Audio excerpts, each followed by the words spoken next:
మనమేం తింటాం నాన్న? మనం రైతులమమ్మ. మన కడుపు నిండినా నిండకపోయినా దేశం కడుపు నింపడమే మన బాధ్యత. వాళ్ళ ఆకలి తీరితే మన ఆకలి తీరినట్టే అమ్మ.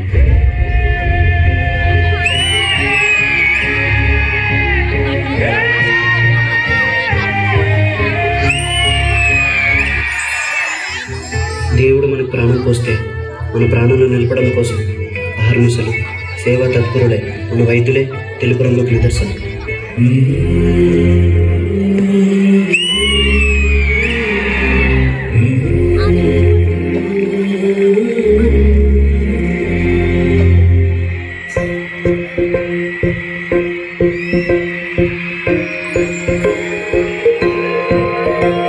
ఇదే కదా నీ కథ ముగింపులేనిదై సదా సాగదా.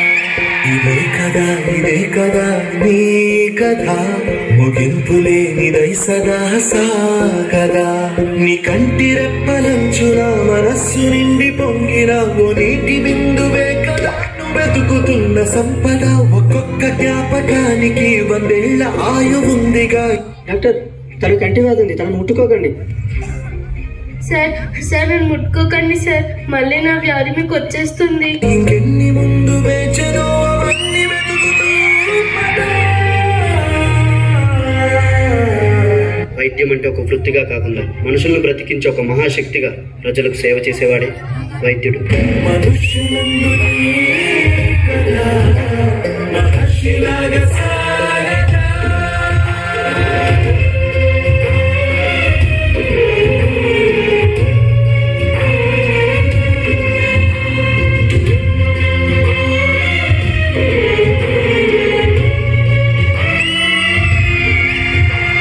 వైద్యుడు ఆశావాది, ప్రాణాలని కాపాడాలనుకునే ఆశావాది.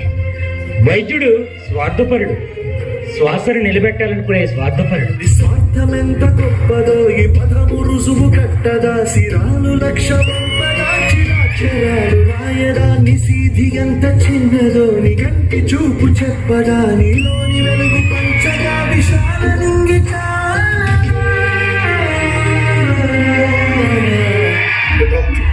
If you mix this virus in your medicines, I will offer you huge money.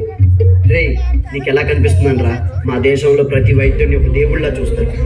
అలాంటిది డబ్బులు కాసుపడి నా దేశానికి, నా ప్రజలకు ద్రోహం చేయమని అది నా కల్లో కూడా జరగదు. ఒక వైద్యుడిగా నా దేశ ప్రజల ప్రాణాలు కాపాడమే నా బాధ్యత.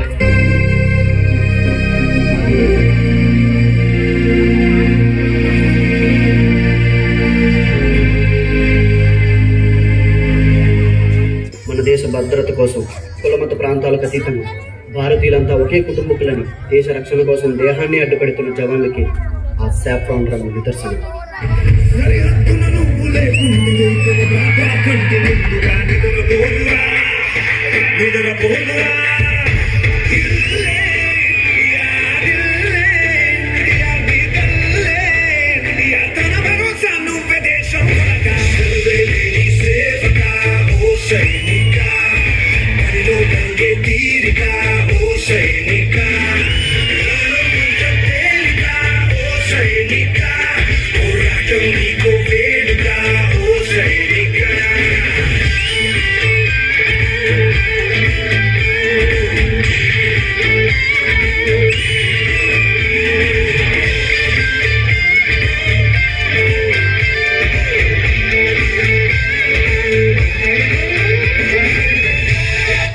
మేజర్, మీ ఇంటి నుండి కాల్ వచ్చింది. మీ భార్యకు చాలా సీరియస్గా ఉందంట. నేను కేవలం నా భార్య గురించి ఆలోచిస్తే ఇక్కడ నా దేశ ప్రజల కోసం, వాళ్ళ ప్రాణాల కోసం ఎవరో ఆలోచిస్తారు.